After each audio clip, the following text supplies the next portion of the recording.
வணக்கம். இணையத்தில் ட்ரெண்டாகும் இன்றைய செய்திகள், நொடிப்பொழுதில் ஏற்பட்ட அசம்பாவிதங்கள் என உள்ளூர் முதல் உலகம் வரை நடந்த முக்கிய நிகழ்வுகளை ஓரிரு வரிகளில் விறுவிறுப்பாக வழங்கும் மின்னல் செய்திகளை காணலாம். மத்திய பிரதேசத்தின் உஜ்ஜைன் மாவட்டத்தில் உள்ள டோத்ருபிப்லு கிராமத்தில் போடப்பட்ட சாலை தரமற்று இருப்பதாக கிராம மக்கள் குற்றம் சாட்டியுள்ளனர். தார் ஊற்றாமல் தார் கலவையை கொண்டு சாலை அமைக்கப்பட்டதால் வெறும் கைகளில் கற்கள் பெயர்ந்த காட்சி இணையத்தில் பரவலாகியுள்ளது. ये देखो, अब इस पे वाहन निकलेगा तो वो कहाँ जाएगा? और मोहन यादव जी जोरदार अभिनंदन करो क्या, जो कि इस प्रकार है. और ये देखो, மத்திய பிரதேசத்தில் விண்வெளி தொழில்நுட்பத்தை பயன்படுத்தி கட்டப்பட்ட இந்த அற்புதமான சாலையை பார்க்கும்போது பாஜகவின் இரட்டை எஞ்சின் அரசின் ஊழலை காட்டுகிறது என்று காங்கிரஸ் விமர்சித்துள்ளது. மேற்குவங்க மாநிலம் சிலிகுரியில் பால் புதுமையினர் பங்கேற்ற உரிமை மீட்பு பேரணி நடைபெற்றது. மேளதாளங்கள் முழங்க ஊர்வலமாக சென்றவர்கள் நடனமாடியும் மகிழ்ந்தனர்.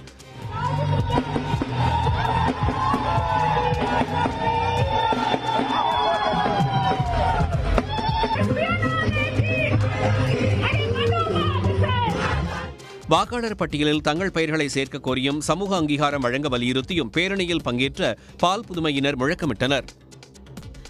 பெங்களூருவில் சில்க் போர்ட் சாலை வழியாக இருசக்கர வாகனத்தில் சென்று கொண்டிருந்த இளம் பெண்ணை மற்றொரு இருசக்கர வாகனத்தில் 3 இளைஞர்கள் துரத்திச் சென்று பாலியல் தொந்தரவு அளித்த சம்பவம் பெரும் அதிர்ச்சியை ஏற்படுத்தியுள்ளது.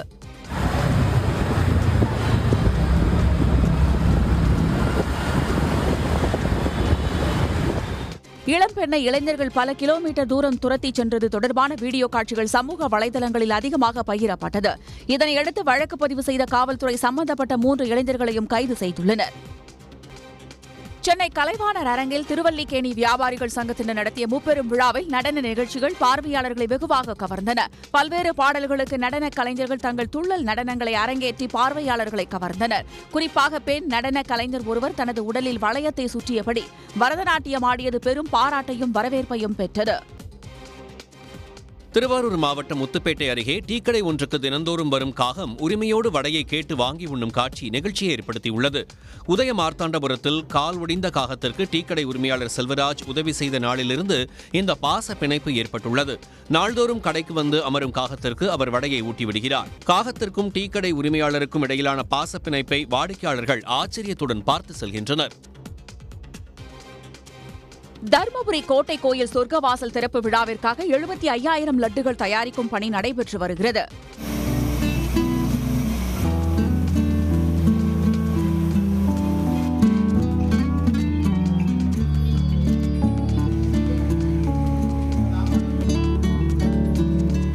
தருமபுரி கோட்டை வர மகாலட்சுமி கோயிலில் நாளை நடைபெறும் வைகுண்ட ஏகாதசியையொட்டி சொர்க்கவாசல் திறப்பு விழா நடைபெறுகிறது.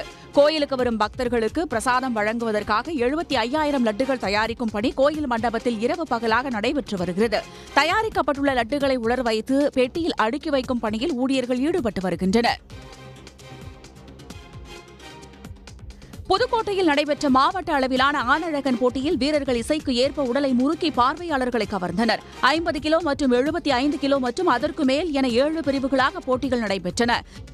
இறுதிப் போட்டியில் புதுக்கோட்டையைச் சேர்ந்த சேது என்பவர் முதல் பரிசை தட்டிச் சென்றார். இப்போட்டியை ஏராளமானோர் பார்த்து ரசித்தனர். புதுச்சேரியில் சூரியன் எஃப்எம் சார்பில் புதுவையில் ஒரு திருவையாறு இசை நிகழ்ச்சியில் ராஜேஷ் வைத்யா வீணை நிகழ்ச்சி நடைபெற்றது. MSV, இளையராஜா, AR ரகுமான் ஆகியோரின் பாடலை ராஜேஷ் வைத்யா வாசித்ததை ரசிகர்கள் மெய்மறந்து ரசித்தனர்.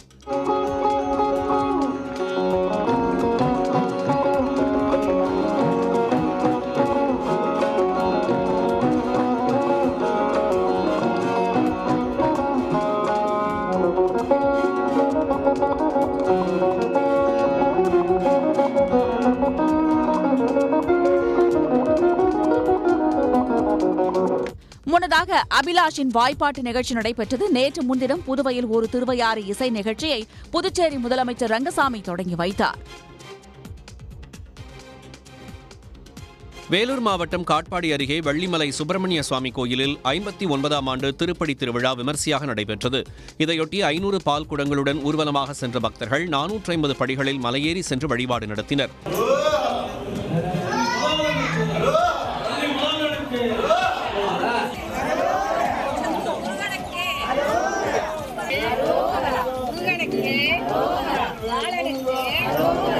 இதனிடையே கீழ்கோயிலில் உள்ள வள்ளி தெய்வானை சமேத ஆறுமுகசாமிக்கு சந்தனக்காப்பு அலங்காரம் செய்து மகா தீபாராதனை காட்டப்பட்டது.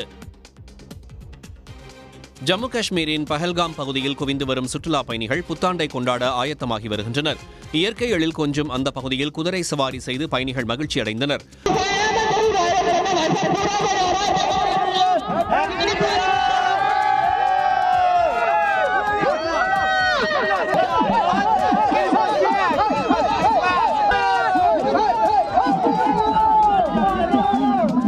புத்தாண்டை கொண்டாட பெஹல்காம் பகுதிக்கு பயணிகள் படையெடுத்து வரும் சூழலில் பாதுகாப்பு பணிகளில் ராணுவம் தீவிர கவனம் செலுத்தி வருகிறது. கடந்த ஏப்ரல் 22 பெஹல்காமில் தீவிரவாதிகள் நடத்திய தாக்குதலில் 26 பேர் கொல்லப்பட்டது குறிப்பிடத்தக்கது. மேற்குவங்க மாநிலம் கொல்கத்தாவில் நடப்பாண்டிற்கான ஃபிட் இந்தியா சண்டே கடைசி வாராந்திர நிகழ்வு களை கட்டியது. இந்திய விளையாட்டு மேம்பாட்டு ஆணையம் சார்பில் நாடு முழுவதும் வாரந்தோறும் ஞாயிற்றுக்கிழமை இந்த நிகழ்வு நடைபெற்று வருகிறது.